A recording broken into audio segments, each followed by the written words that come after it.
जेव्हा पण स्वयंपाकाचा कंटाळा येतो पण काहीतरी चमचमीत असं खावंसं वाटतं जे की पटकन सुद्धा होईल आणि खाण्याला टेस्टी सुद्धा लागेल, तर त्यासाठीच मी आज तुमच्यासाठी मोमो असा टोमॅटो भात रेसिपी घेऊन आलेली आहे। त्यासाठी ती कढई ठेवली। तापायला कढईमध्ये 1 ते 1.5 चमचा जे आहे साजूक तूप घातलेलं आहे। तूप व्यवस्थित असं मेल्ट झालं की त्यामध्ये 1 चमचा जिरे घातलं। जिरे छान तडतडले।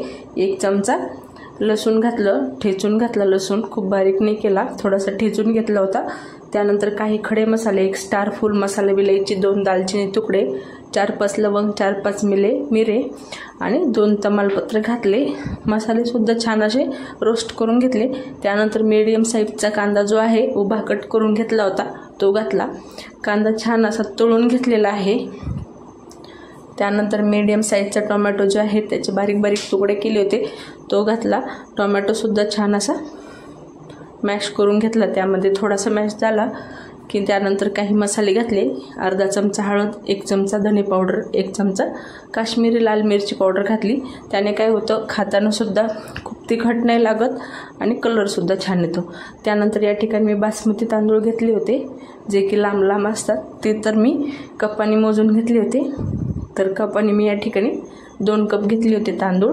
तुम्ही हवं तर वाटीने घ्या किंवा कपाने घ्या, पण आपण कपाने घेतले तर पुढं पाणी सुद्धा आपण कपानेच घेणार आहोत। तर 4-5 वेळेस छान असे वॉश करून घेतले आणि 10 ते 15 मिनिटं भिजवून ठेवले होते पाणी घालून। त्यानंतर तांदूळ सुद्धा त्यामध्ये कढईमध्ये घालून घेतले आणि छान असे मसाल्यामध्ये मिक्स केले, छान असे कोट करून घेतले। म्हणजे काय होईल, जे तांदूळातले एक्स्ट्रा पाणी आहे ते सुद्धा निघून जाईल आणि तांदूळ सुद्धा छान असे मसाल्यामध्ये मिक्स होतील। त्यानंतर आता या ठिकाणी आपण 2 कप तांदूळ घेतले होते, तर त्याच कपाच्या मापाने आपण 3 कप पाणी घेणार आहोत। तर 3 कप पाणी तर हा आपला पहिला कप घालून घेतला व्यवस्थित असा। त्यानंतर दुसरा कप सुद्धा घातला आणि आता आपण तिसरा घालूया। पाणी व्यवस्थित मोजून घेतलं की आपला तांदूळ जो आहे छान असा मोकळा मोकळा होईल। त्यानंतर चवीनुसार 1 चमचा मीठ घातलं, अर्धा चमचा कस्तुरी मेथी घातली, क्रश करून घातली थोडीशी। त्यानंतर छान अशी गार्निशिंगसाठी कोथिंबीर घातली। आता खूप असं ढवळायचं नाही, थोडंसं हलक्या हाताने मिक्स करून घ्यायचं। त्यानंतर आता 10 ते 15 मिनिटं लो टू मिडियम फ्लेमवर छान असा तांदूळ शिजून घ्यायचा।